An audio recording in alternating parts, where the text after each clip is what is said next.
घर की औरत। कहते हैं ना, घर दीवारों से नहीं, उसके अंदर रहने वाले लोगों से बनता है। लेकिन क्या हो जब घर के लोग ऐसे हो? सारा दिन खाती रहती हो, सोती रहती हो, कोई काम नहीं है तुम्हारे पास। ऊपर से बहू के आ जाने के बाद तो तुम और निकम्मी हो गई हो। दिखावे के लिए हाथ में माला पकड़ ली है, बाकी कोई काम नहीं करती।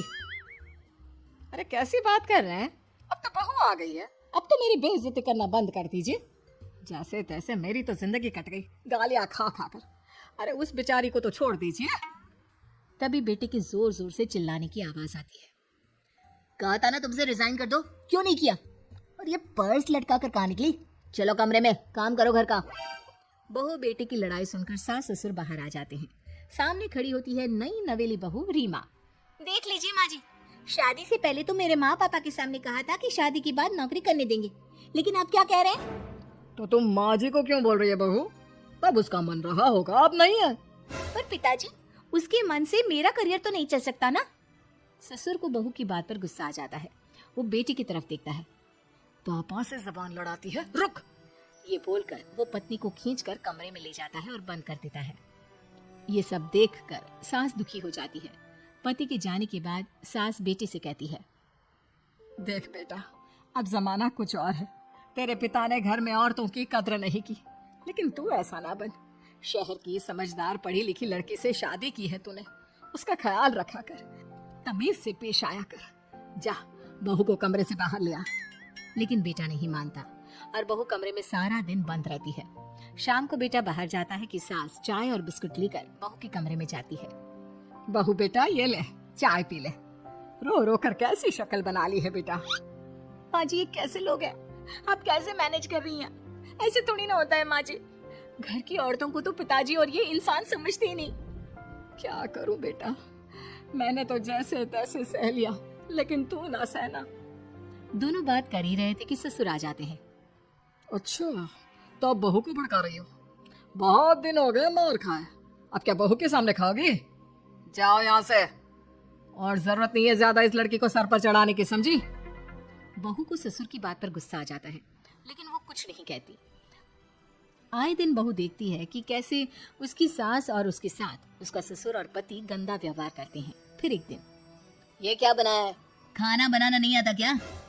ये बोलकर वो खाने की भरी सारी थाली फेंक देता है। अरे बेटा कोई बात नहीं, शांत हो जा, मैं अभी बाहर से कुछ मंगवा देता हूँ। हाँ पापा, ऑर्डर करिए। ऐसे खाने से तो पेट भरने से रहा। वैसे खाना तुमको बनाना आता नहीं और बाहर जाकर नौकरी करना चाहती हो। और तुम जैसे को तो पूछते भी नहीं है बाहर। बहू को पति की बात पर गुस्सा आता है, तभी सास बोल पड़ती है। तेरे से ज्यादा पढ़ी लिखी है, वो तो तूने इसे कहा था कि तू नौकरी करने देगा तो तुझसे शादी कर ली, वरना ना ही करवाते इसके माँ बाप तुझसे शादी इसकी। और कमाती भी ये तेरे जितना ही है बेटा। बहू हैरान रह जाती है कि जो सास खुद के लिए एक बार भी खड़ी नहीं हुई, वो उसके लिए बेटे को भी भला बुरा सुना रही है। उसकी नजर में सास की इज्जत और बढ़ जाती है। वो सास को देखकर ये सब सोच ही रही थी कि उसके कान में एक जोर से चांटे की आवाज आती है। किसको किसको मार पड़ी? वो देख ही रही होती है कि उसकी नजर जमीन पर बैठी सास पर पड़ती है। अभी तो धीरे से मारा, फिर जुबान खोली ना तो ऐसा मारूंगा कि कान के पर्दे फट जाएंगे। सास रो रही थी।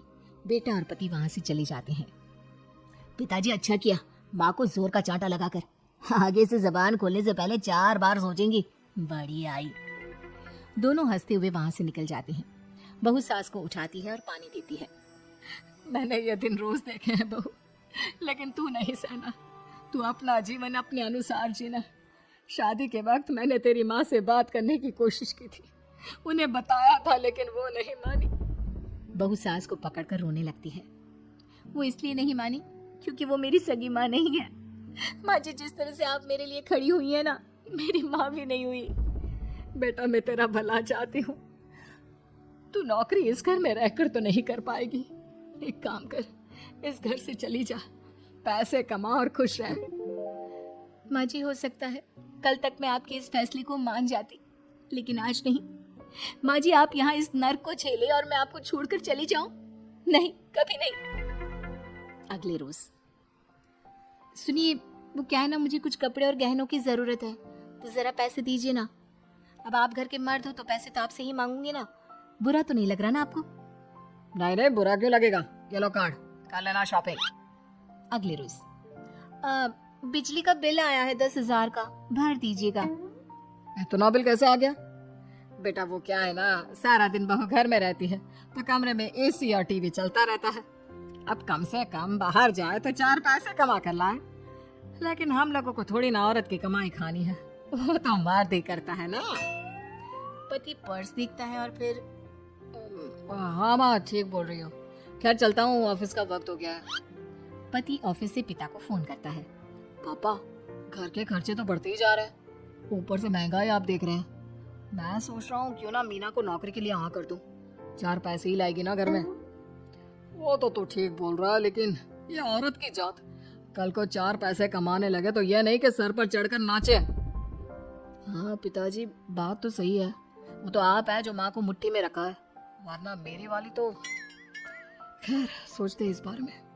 शाम को पूरा परिवार साथ बैठा होता है। वो कल पनीर की सब्जी बनानी है तो थोड़े पैसे देकर जाना। और हाँ कीर्तन भी रखा है संडे को, उसके लिए सामान की लिस्ट बना दी है, ले आना। पापा को दे दो, वो ले आएंगे। अरे पापा कहाँ से ले आएंगे, मेरे पास नहीं है पैसे वैसे। लो पैसे ही नहीं है, मेरे पापा की जेब तो हमेशा नोटों से भरी रहती है। बेटा लक्ष्मी को जो पूजता है ना, उसके पास लक्ष्मी रहती है। जो घर की औरतों को मारे पीटे, वो भला कैसे लक्ष्मी का लाभ ले सकता है? वाह वाह क्या बात है, तो जबान खुल रही है तुम्हारी। लगता है भूल गई पुरानी मार और डांट क्या? हाँ माँ जी शांत हो जाइए, मैं नहीं देख सकती आपको मार खाता, और फिर हो सकता है कि मैं आपको बचाने आऊँ तो ये भी मुझे मारे। ठीक है बहू, मैं कुछ नहीं कहती, तू ये लिस्ट बस दे दे, मैं चलिए आराम करने। फिर अगले रोज, सुनिए जी वो मायके जाना है, वो क्या है ना शादी के बाद से गई नहीं, तो ट्रेन की टिकट बुक करवा देना। तो मैं भी तो साथ जाऊंगा ना तुम्हारे। तो ठीक है फिर फ्लाइट की ही टिकट करवा दीजिए। वो क्या है ना अच्छा थोड़ी ना लगता है, आप पहली बार मेरे साथ जा रहे हो और हम ट्रेन से चले, ठीक है ना? पति ऑफिस जाता है, जहाँ उसका दोस्त कहता है, अरे क्या हो गया यार, परेशान सा दिख रहा है, तेरी तो नई नई शादी हुई है, भाभी परेशान कर रही है क्या? अरे नहीं यार, तू तो जानता है थोड़ी सी कमाई में घर चलाना मुश्किल हो रहा है, तू कैसे मैनेज करता है यार? कैसे क्या यार, तू जानता है ना मेरी बीवी रिया को, वो टीचर है, फिर घर में ट्यूशन करती है, साथ में बच्चे भी पढ़ लेते हैं। यार घर नाम की गाड़ी दोनों पहियों के साथ चलने से ही चलती है, वो भी कमाती है और मैं भी, और चल रहा है घर बस। पति को दोस्त की बात समझ में आती है, लेकिन पिता का ज्ञान कैसे भूल सकता था? भाई कल को सर पर चढ़कर नाचने लगी तो। शाम को घर आता है जहाँ उसकी बुआ और उसका बेटा बैठे होते हैं। अरे आ गया लल्ला, कैसा थका थका सा लग रहा है, सब ठीक है ना? नमस्ते बुआ, कैसे आना हुआ? कैसा है रमेश? भाई को तो भाई की याद ही नहीं आती। अरे नहीं नहीं भैया, याद नहीं आती तो यहाँ कैसे आता? ये लीजिए मेरी शादी का कार्ड, जरूर आना। पति कार्ड खोलता है। डॉक्टर रश्मि, अरे वाह, तेरी होने वाली बीवी डॉक्टर है। और क्या भैया, आपकी बीवी इंजीनियर तो मेरी डॉक्टर। तभी वहाँ सास आ जाती है। अरे जब घर में ही बिठाना है बेचारी को तो काहे का इंजीनियर है, तो काम वाली ही, घर का काम करती है और आराम। इतनी पढ़ी लिखी लड़की को घर पर क्यों बिठा रखा है? अरे बहू कहीं झोला छाप डिग्री तो नहीं लेकर आई है? पत्नी की बुराई सुनकर पति को गुस्सा आता है। नहीं बुआ, यूनिवर्सिटी टॉपर है मेरी मीना, और हाँ बड़ी कंपनी में काम भी करती है। बस शादी के बाद कुछ महीनों की छुट्टी ली थी, अगले हफ्ते से ऑफिस शुरू हो जाएगा। क्यों मीना? तभी ससुर आ जाते हैं। हाँ लेकिन फिर घर का काम कैसे होगा, और पैसे कमाने लगेगी तो सर पर। पिता की बात पूरी नहीं हुई कि बेटा, सर पर चढ़ने का हक है उसका पापा, पत्नी है वो मेरी, यानी मेरे घर की रानी, और रानियां तो सर का ताज होती है। क्यों मीना? मीना पति की बात सुनकर शर्मा जाती है। वाह बेटा, तू सही समय में समझ गया कि औरतों की इज्जत करने वाले घर में शांति और लक्ष्मी का वास होता है।